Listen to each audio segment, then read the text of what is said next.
कितना सुंदर कहा है। जिस व्यक्ति को ब्लड प्रेशर की बीमारी रहती हो, ऊपर नीचे ब्लड प्रेशर होता रहता हो, तकलीफ भोग रहे हो, बहुत कष्ट में हो, बार बार पसीना आ जाए शरीर पर, कुछ ना करिए, एक लोटा पानी भरो, 7 पत्ती नीम की डाल लो। काय की डालना? नीम, कड़वी नीम, मीठी नीम नहीं, कड़वी नीम। 7 पत्ती नीम की डाल लो और 7 उसमें बेलपत्र डाल लो। जिस व्यक्ति का ब्लड प्रेशर हाई हो, लो हो, उसके कमरे में उसको प्लेट से ढककर रख दीजिए। सुबह स्नान कर कर वही व्यक्ति जिसका ब्लड प्रेशर ऊंचा नीचा होता है, उसको शिव जी को समर्पित करना। शिव को चढ़ाकर उसी का पानी 7 बार उसी स्थान पर ग्रहण कर लेना। व्यक्ति का ब्लड प्रेशर बराबर हो जाता है। मात्र लगभग अगर सोमवार कर रहे हो तो 11 सोमवार करो, प्रतिदिन नियम से कर रहे हो तो 15 दिन कर लो, उसमें बराबर। फिर कभी जिंदगी में ब्लड प्रेशर की बीमारी चली ही जाती है, कोई दिक्कत नहीं करिए। जैसे घुटने का रोग वाला व्यक्ति, ये जितनी माताएं ऊपर बैठी हैं, इनको घुटने में तकलीफ होगी इसलिए बैठी हैं। शिव महापुराण की कथा कहती है, शिवरात्रि के दिन रात को 12 बजे शंकर जी के मंदिर में चढ़ी हुई बेलपत्र उठाकर शिव मंदिर का शिखर देखकर 12 बजे रात को उस बेलपत्री को चबा चबा कर खा लो, जिंदगी में कभी घुटने का दर्द रहता ही नहीं, कभी जिंदगी में नहीं रह सकता। अगर डॉक्टर बोल दे कि घुटना बदलो तो पहले ये प्रैक्टिकल करके देखना शिव पुराण का। डॉक्टर बोले कि ये दवाई खाओ, वो दवाई खाओ, पहले ये दवाई खाकर देखो शिव पुराण। प्रैक्टिकल जरूर करो। और हम तो कहते हैं प्रैक्टिकल भी अगर काम नहीं चलता। एक महाराज प्रवचन दे रहे थे, प्रवचन में कह रहे थे, भैया शराब नहीं पीना चाहिए, गंदा नाली का पानी है, गटर में पड़ा हुआ पानी है, मत पियो, पी पी के बर्बाद हो जाओगे। उसी में महाराज का पहचान वाला बैठा था, उठ के खड़ा हो गया, ओ महाराज तो इतनी बड़ी बड़ी बात कह रहा, तेरा सग्गा भाई पी के तो गटर में पड़ा है, नाली में पड़ा है, और तू हमें ज्ञान दे रहा है। महाराज जी को क्रोध नहीं आया। महाराज जी ने कहा, भैया देख, मैं भी प्रवचन दे रहा हूँ, मेरा भाई भी प्रवचन दे रहा है, बस अंतर इतना है मैं मुंह से समझा रहा हूँ, मेरा भाई प्रैक्टिकल करके दिखा रहा है। मन तेरा, तू कैसे समझेगा? या तो मुख से समझ जा या प्रैक्टिकल देख के समझ जा। तो आपसे निवेदन है, प्रैक्टिकल जरूर करो, प्रैक्टिकल करे भी करना है जरूर।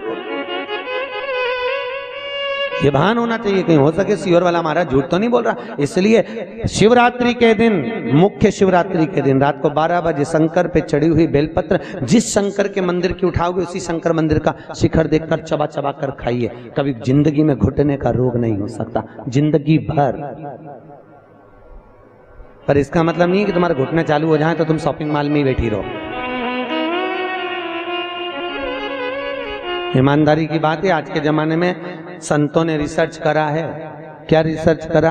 कि जितनी जितनी बूढ़ी बूढ़ी सासें हैं वो तो सब नरक जा रही हैं और बहुएं बेकुंठ जा रही हैं। तो सासों ने सोचा कि भाई हम नरक काय को जा रहे हैं, बहुएं काय को बेकुंठ? बहू तो घर में रहती है और हम तो इतनी कथा भागवत में जाए, हम तो इतनी कथा सुनते हैं, बूढ़ी बूढ़ी माताएं कहती हैं, तो हमें बेकुंठ जाना चाहिए, तो बहू क्यों बेकुंठ जा रही है, हम नरक काय को जाए? तो संतों ने रिसर्च करा कि जितनी बूढ़ी बूढ़ी माताएं कथा में जाती हैं, इन सबको घर की याद बनी रहती है। मैं फ्रिज में दूध रखी आई, ना जाने क्या कर रही होगी, क्या पता, क्या मालूम क्या कर रही होगी, छोरा आया होगा, रोटी बनाई होगी कि नहीं बनाई होगी। और जितनी घर में बहुएं रहती हैं, वो उनसे कोई भी पूछता कि मम्मी कहाँ गई? अरे सालासर भवन में शिव महापुराण की कथा चल रही है, अग्रवाल जी करा रहे हैं। अच्छा, आज कथा का दूसरा दिन है, सियोर वाला महाराज आया, उसे कथा ही कथा की बात बहू कर रही, और बूढ़ी बूढ़ी अम्मा यहाँ बैठ के दूध और चाय को याद कर रहे। इसलिए भगवान ने कहा, तू नरक वो स्वर्ग जा।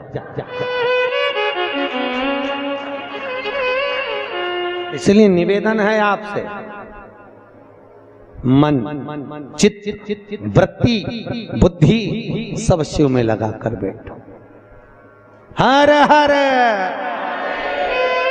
अरे हाथ तो उठाओ, दीनबंधु दयालु। अगर तुम हाथ नहीं उठाओगे, वो उठा लिया तो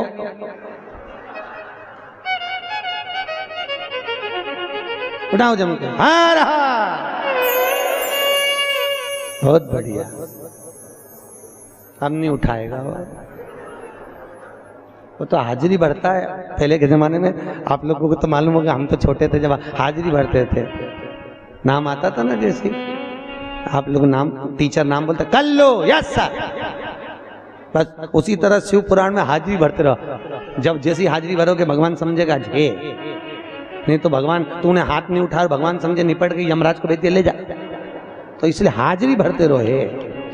हर हर महादेव। देव का मतलब है देव। हाथ ऊपर जाके ऐसा कर दिया कर, देव गाड़ी देव, बंगला देव, देव हर हर महादेव देव। प्रभु करुणा करिए, शिव कर, शिव दयाल, शिव जैसा कोई नहीं। अब ब्रह्मा जी के मुख का क्या बना दिया? बट का वृक्ष। शंकर जी की आराधना का केंद्र हो। शिव जी का एक नाम पड़ गया, बटकेश्वर महादेव। क्या नाम पड़ा? बटकेश्वर महादेव। बटकेश्वर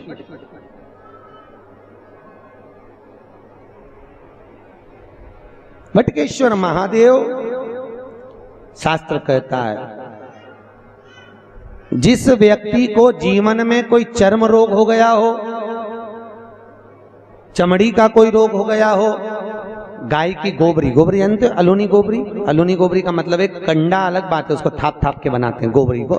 एक होती है गाय ने पोटा करा, पोटा करा वो सूख गया, ऐसे किसी सूखा सुखाया पोटा लेकर आओ, उसको कंडे को जलाओ, जलाकर उसकी राख तैयार करो। राख को सफेद रुमाल में रखकर सोमवार के दिन बिना किसी से बोले शंकर जी के मंदिर में जाकर उस राख को, उस भस्मी को शिव को समर्पित करो। चढ़ाने के बाद उस भस्मी को वापिस उतार लो। उतार कर जब हम स्नान करें 5 दिन लगातार उस भस्मी को पानी में डालकर स्नान करना चालू कर दो, चर्म का सारा रोग समाप्त हो जाता है। डॉक्टर की जरूरत ही नहीं पड़ती चर्म रोग से। भस्मी यहाँ कई माताएं जो लिंगायत संप्रदाय से हैं वो सिर पे भस्म धारण करती, बस कई पुरुष लोग भस्म धारण करते। फिर वही बात आ गई, अकाल मृत्यु वो मरे जो काम करे चंडाल का, काल उसका क्या बिगाड़े जो भक्त हो महाकाल का। शिव रोग से मुक्त आरोग्यता देते हैं। मेरे भगवान शंकर आरोग्यता प्रदान कर, रोग से मुक्ति। त्र्यंबकम यजामहे सुगंधिम पुष्टिवर्धनम। भगवान रोग से मुक्त कर।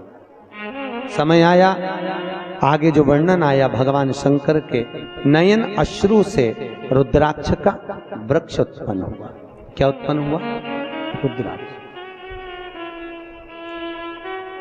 और रुद्राक्ष का वृक्ष भगवान शिव के नयन अश्रु से प्रकट होता है। एक मुखी से लेकर 14 मुखी तक रुद्राक्ष होगा। गले में पहनते हैं, आप लोग धारण करते होंगे। कई लोग तुलसी की माला पहनते हैं, कई लोग रुद्राक्ष की माला पहनते हैं। ध्यान दीजिए, ये तुलसी और रुद्राक्ष क्यों पहना जाता है?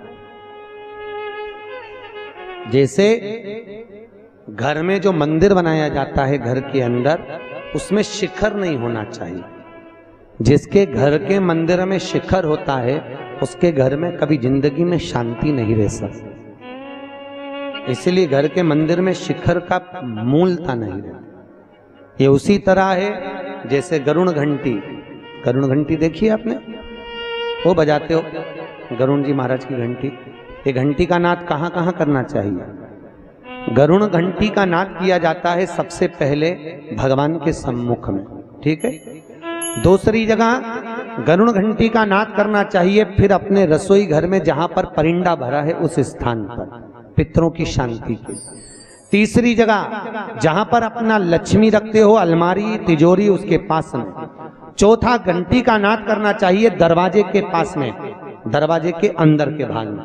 फिर पांचवा, गरुण घंटी को घर के बाहर, घर से दरवाजा लांग कर बाहर खड़े होकर घंटी का नाद किया जाता है। कहते हैं जो ये 5 जगह पर घंटी का नाद करता है उसके घर में कभी संपदा की कमी नहीं होती। इतना गरुण घंटी के नाद की महत्वता है।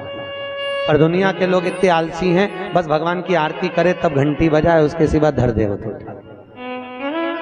उसको मालूम ही नहीं कि घंटी कितनी जगह बजाना चाहिए, घंटी का नाद क्यों करा जाता। गरुण घंटी के जैसे घर में रखा हुआ शंख अगर खाली है तो हमारे घर में रखा हुआ शंख अगर खाली रहेगा तो लक्ष्मी आएगी और जाएगी, लक्ष्मी टिकेगी नहीं। इसलिए घर में जिसके घर में छोटा सा भी शंख हो तो उसमें कटोरी में रखकर या कोई स्थान पर कलश पे रखकर उसमें पानी भरना चाहिए। अगर शंख में पानी नहीं है तो घर में लक्ष्मी नहीं, शंख कभी खाली नहीं।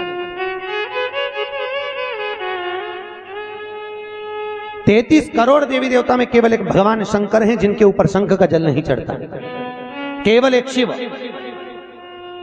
शंकर के ऊपर शंख का जल नहीं चढ़ता, क्योंकि शंकाचूर राक्षस को भगवान शिव ने मारा था और शंकाचूर राक्षस की हड्डी से शंख जाति का निर्माण हुआ था, इसलिए शंख का जल शिव जी पे नहीं चढ़ता। शास्त्र कहता है जो भूल से भी शंख का जल शंकर को समर्पित कर देता है 1000 ब्राह्मण की हत्या के बराबर उसको दोष लग जाता है, इसलिए शंख का जल शंकर को समर्पित नहीं। जिस व्यक्ति को नलियां चौक हो गई हों, डॉक्टर ने बोला बाईपास कराना पड़ेगा, उसको कुछ नहीं करना चाहिए। 7 बेर, बेर जानते हो क्या बोलते हैं यहाँ पर? बेर, बेर बोलते हैं। 7 बेर प्रत्येक शिवरात्रि को शंकर जी के ऊपर समर्पित करना चालू कर दो। 7 बेर, जिंदगी में कभी बाईपास कराने की जरूरत नहीं पड़ेगी, केवल 7 बेर। उसमें से 1 बेर 7 बेर चढ़ाओ, 1 बेर उठा के लाओ और वो व्यक्ति को खिला दो जिसको बाईपास के लिए डॉक्टर ने बोला। फिर दूसरी बार चेक करवाना, वो खुद कह देगा कि बाईपास की जरूरत ही नहीं है, नाड़ियां क्लीन है एकदम, अटैक की बीमारी नहीं होती, हार्ट अटैक नहीं आता उस व्यक्ति जिसने प्रत्येक हर महीने की शिवरात्रि पर 7 बेर शिव को समर्पित करना चालू कर दिया, उसको कभी अटैक नहीं आ सकती, हार्ट अटैक की बीमारी नहीं। हमारा शिव दयालु